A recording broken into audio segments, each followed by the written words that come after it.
మెదక్ జిల్లా షెడ్యూల్డ్ కులాల అభివృద్ధి శాఖ ఆధ్వర్యంలో బెస్ట్ అవైలబుల్ పథకం నందు మిగిలి ఉన్న సీట్లకు లాటరీ ప్రక్రియ ద్వారా కేటాయింపు చేసినట్లు జిల్లా కలెక్టర్ రాహుల్ రాజ్ తెలిపారు. కలెక్టర్ ప్రజావాణి సమావేశ హాలులో తెలంగాణ షెడ్యూల్ కులాల అభివృద్ధి శాఖ ఆధ్వర్యంలో బెస్ట్ అవైలబుల్ స్కీమ్ నందు మిగిలిపోయిన సీట్స్ కొరకు విద్యార్థులు తల్లిదండ్రుల సమక్షంలో లాటరీ ప్రక్రియ నిర్వహించారు.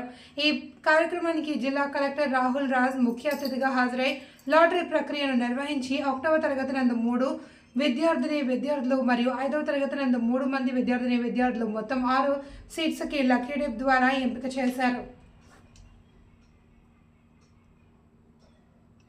ఫస్ట్ ఒక సీట్ తీస్తాము, 16 అప్లికేషన్స్ మీ పేరు చదివించాను కదా.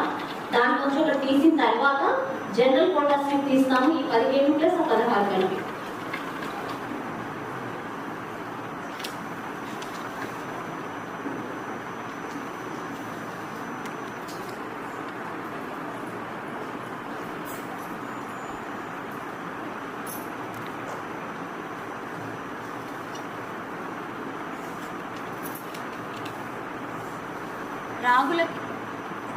రాహుల కీర్తిక బాబయ్య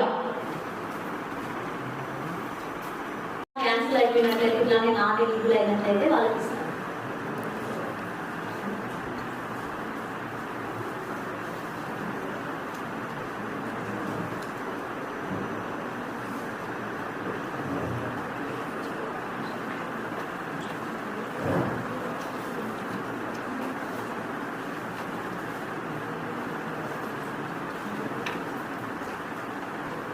వేగ యశ్వంత్ కుమార్ దాసయ్య వెయిటింగ్ అండి. గ్రూప్ 3 5th క్లాస్ కి వెయిటింగ్.